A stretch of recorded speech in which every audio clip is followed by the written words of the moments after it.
Vous souhaitez changer de résidence principale pour partir sur un nouveau bien qui va correspondre mieux à vos attentes, plus petit, plus grand, moins d'entretien, plus proche du centre-ville.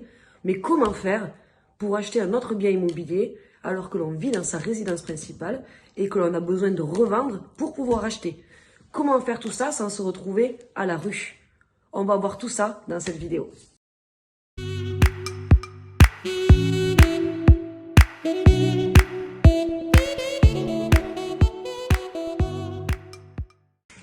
Donc, 3 solutions s'offrent à vous. La première, c'est la vente classique. La deuxième, ça va être la vente longue. Et la troisième, ce sera l'achat-revente. Option numéro 1, la vente classique. Donc, la vente classique, celle que vous connaissez tous, vous vendez d'abord votre maison. Sous 3 mois, vous avez les fonds de la revente. Et ensuite, vous passez en recherche active. Cette solution-là est une très bonne solution en termes de financement parce que vous n'avez pas besoin d'emprunter de l'argent à la banque et vous connaissez exactement votre enveloppe pour le futur achat. C'est pas la plus simple par contre en termes de logistique parce qu'elle va vous obliger la plupart du temps, sauf si vous avez déjà un pied-à-terre ou un bien secondaire, mais elle va vous obliger à passer en location et donc chercher un bien. Le temps ensuite de trouver à racheter une maison, donc cela veut dire que vous allez avoir 2 déménagements plutôt qu'un.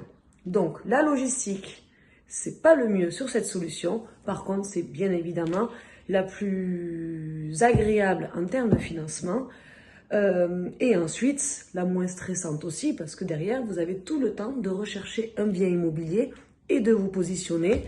Et votre futur vendeur sera bien évidemment rassuré par rapport à votre enveloppe et financement que vous avez déjà. Solution numéro 2, la vente longue. C'est une solution que je propose souvent à mes clients, vendeurs, acheteurs en parallèle. Parce que cette solution va vous permettre d'acheter et de revendre en même temps. Donc il faut quand même être bien encadré quand on part sur ça.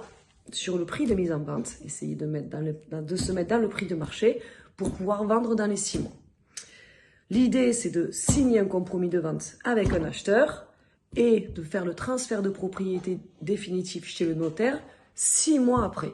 Ce qui laisse le temps, une fois que l'on a signé un compromis de vente avec des acheteurs, de passer en recherche active pour votre future maison.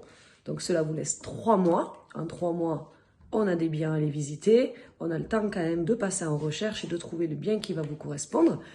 Et dans ces 3 mois-là, vous pouvez donc vous positionner et faire une offre sur un autre bien immobilier. Tout en mettant bien évidemment la condition suspensive de revente de votre bien. Mais le vendeur sera rassuré en face. Pourquoi? Parce qu'on va lui fournir le compromis de vente de votre maison.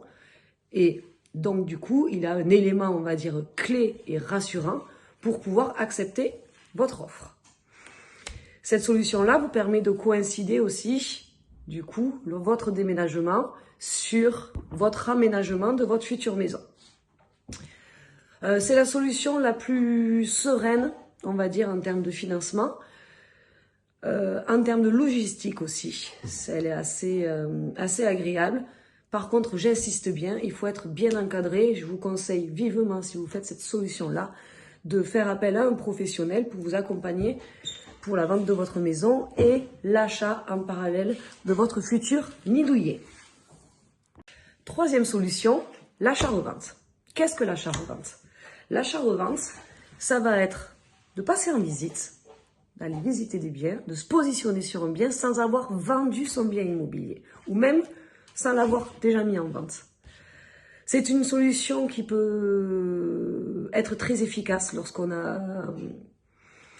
trouve un bien où on pense faire une énorme, on va dire, un très très bon achat, ou lorsqu'on a un coup de cœur sur un bien immobilier et qu'il faut se décider rapidement. Donc cette solution-là va vous permettre tout simplement de vous positionner sur un bien alors que vous n'avez pas les fonds. Donc l'option, ça va être l'achat-revente. Donc si vous partez sur cette solution-là, il faut d'abord aller voir un courtier en financement ou votre banquier, expliquer votre projet, faire estimer votre maison. Une fois que vous aurez fait estimer votre maison, votre banquier va vous prêter, sachez-le, à hauteur de 70% de la valeur de votre maison. Il va prendre un petit risque. C'est-à-dire que si votre maison est estimée à 100 000 euros, il va vous prêter 70 000 et non 100 000 euros. Donc faites attention, ne faites pas l'erreur d'aller visiter des biens à des prix ou des budgets si vous ne souhaitez pas toucher à votre trésorerie au même prix que la vente de votre maison ou de votre bien. Il faut aller chercher soit plus bas, soit avoir de la trésorerie en parallèle pour pouvoir aller chercher un budget supérieur. Donc, pour résumer, validez le financement. Une fois que vous avez cette enveloppe-là, du prêt achat-revente, une fois que vous avez l'estimation de votre maison, vous partez en visite et en recherche active. Si vous avez trouvé le bien immobilier qui vous correspond, vous pouvez acheter en faisant un financement en prêt achat-revente. Le prêt achat-revente, du coup, bien évidemment, ça a un coût.